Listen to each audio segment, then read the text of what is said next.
आणि जवळपास आम्ही पोहोचलो कन्याकुमारीला. हे आहे कन्याकुमारीचं रेल्वे स्टेशन. वाटलं इथे एक फोटो करून घ्यावा म्हणून मी एक फोटो पण घेतला. स्वामी विवेकानंद रॉक मेमोरियल पाहण्यासाठी आम्ही तयार झालो. तयार होताच आम्हाला इथे काही फॉरेनर दिसले तर आम्ही त्यांच्यासोबत फोटो सुद्धा घेतला. गायकवाड सर, लोंढे सर आणि परत गबने सर सुद्धा या फॉरेनर सोबत फोटो घेतला. काही जण रेल्वे स्टेशनला असे बसलेले दिसले. मला वाटलं की जीवनाची पंगत असेल, परंतु नाही. मला तर वाटते हे महाकुंभाला जाण्यासाठी तयारी करत असावेत. मग या रेल्वे स्टेशन पासून आम्ही निघालो मेमोरियलकडे. तिथे एक शिंग माराय दिसला आणि त्याची बायको ढोलकी वाजवत होती. हा शिंग माराई आपल्या हाताला चाकूने कापताना दिसतोय आणि ते रक्त आपल्या मुलाच्या पोटावर टाकतोय. किती क्रूर प्रथा आहे ही. अशी प्रथा पूर्णतः नष्ट व्हायला हवी, परंतु आपण ह्या प्रथेला आनंदाने बघतो. हे चूक आहे.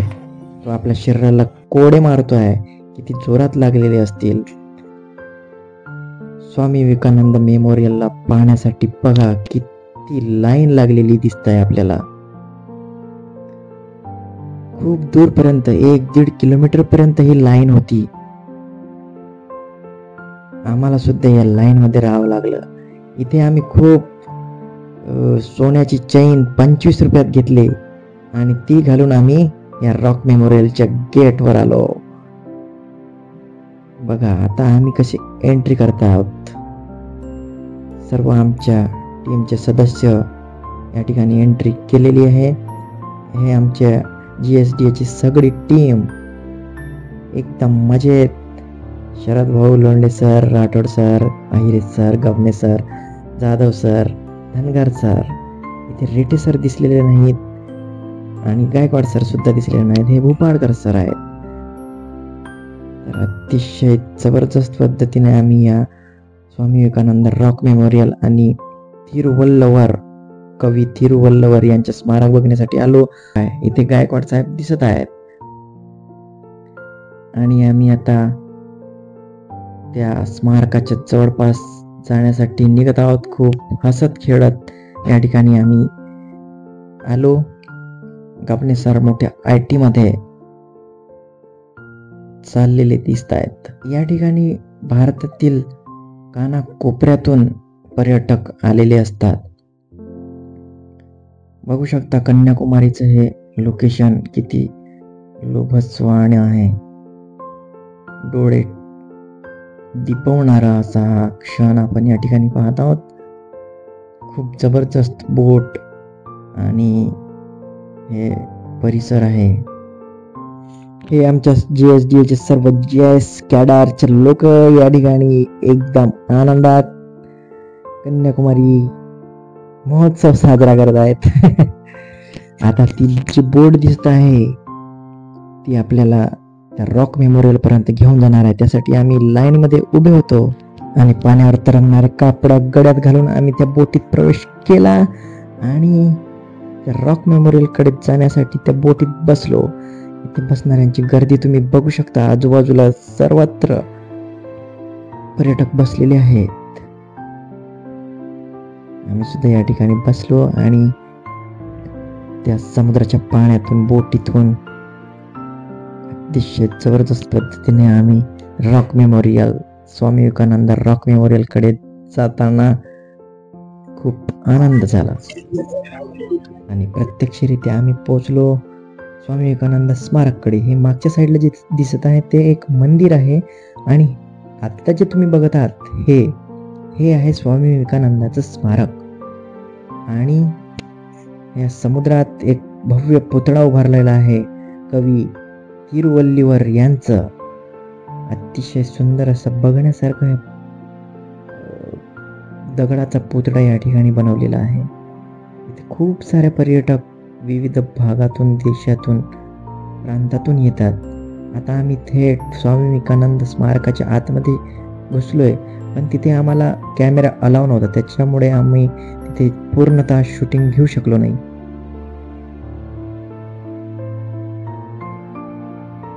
नंतर आम्ही बाहेर आलो. स्वामी विवेकानंद या ठिकाणी 1892 रोजी आले होते समुद्रातून पोहून आणि या ठिकाणी ध्यानधारणा केली होती. त्यामुळेच ही वास्तू आणि हे स्मारक या ठिकाणी 1970 मध्ये बनवण्यात आलेलं आहे.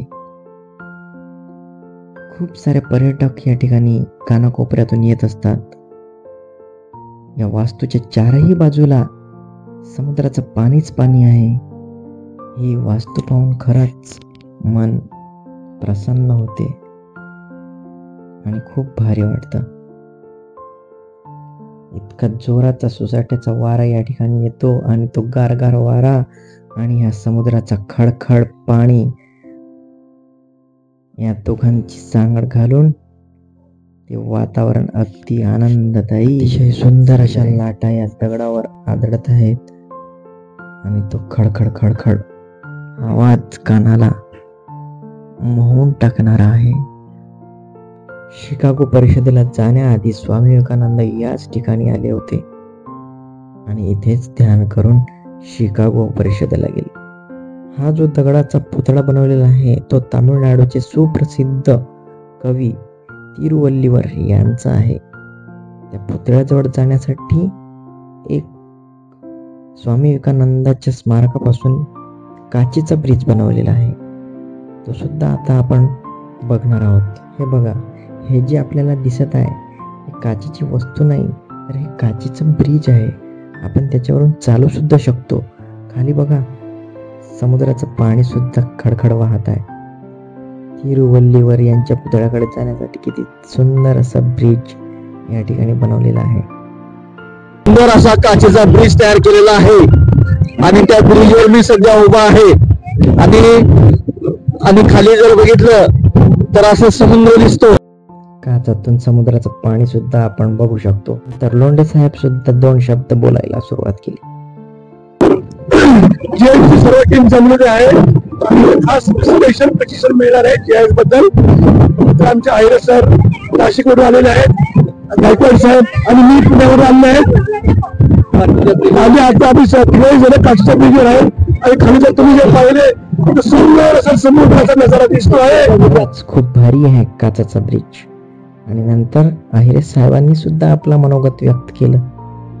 आपल्याला बघाल तर तुम्हाला स्वामी विवेकानंदांचं स्मारक दिसेल आणि माझ्या डाव्या हाताला गुरु वेल्लूर यांचा मोठा दगडी पुतळा दिसेल.